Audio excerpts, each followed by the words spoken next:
Capricorn आप लोगों की स्टोरी ऑफ द वीक कैसी नज़र आती है? कैप्रिकॉन वालों की स्टोरी ऑफ द वीक कैसी बनती हुई नज़र आती है? आप लोगों की story of the week double minded लेकिन बड़ी ज़बरदस्त किस्म की मदद, नई शुरुआत होगी आपके कामों में और चीज़ें बड़ी बेहतरी की तरफ जाती हुई नज़र आ रही हैं। आप लोगों का जॉब और बिज़नेस कैसा नज़र आता है? कैप्रिकॉन वालों का जॉब और बिज़नेस कैसा नज़र आता है? आने वाले वीक का जॉब और बिज़नेस तो जॉब और बिज़नेस में बड़ा अपनी पसंद का काम आप लोग स्टार्ट करते हुए नज़र आते हैं। चीज़ें आप लोगों की बड़ी बेहतरी की तरफ जाएँगी और बड़ा स्ट्रेट फॉरवर्ड होके आप फैसला करते हुए नज़र आते हैं आने वाले वीक में।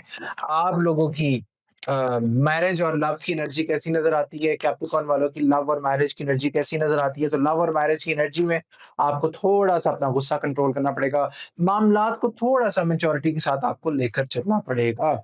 आप लोगों का day by day prediction Capricorn वालों का डे बाय डे प्रेडिक्शन कैसा नज़र आता है? Day by day prediction Capricorn वालों का कैसा नज़र आता है? मंडे का दिन माज़ी में से निकले, ट्यूसडे का दिन स्ट्रेट फॉरवर्ड फैसले करेंगे, वेडनेसडे का दिन दिमाग माऊफ रहेगा, तबीयत में थोड़ा-सा ओझलपन औज़ुबिल्लाह पढ़ें और पानी पे दम करके पिएँ।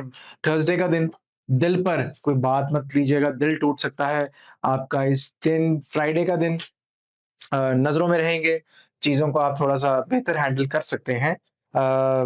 आप लोगों का सैटरडे का दिन मायूस नज़र आते हैं, चीज़ें आपकी थोड़ी-सी चेंज होंगी इस दिन और आप लोगों का संडे नेगेटिविटी, सोचों में से बाहर आएँ, नेगेटिविटी में से निकलें। पढ़ने के लिए आप लोग सूरा फ़ातिहा 11 मर्तबा पानी के ऊपर दम करके पिएँ ताकि आप लोगों की नेगेटिविटी खत्म हो।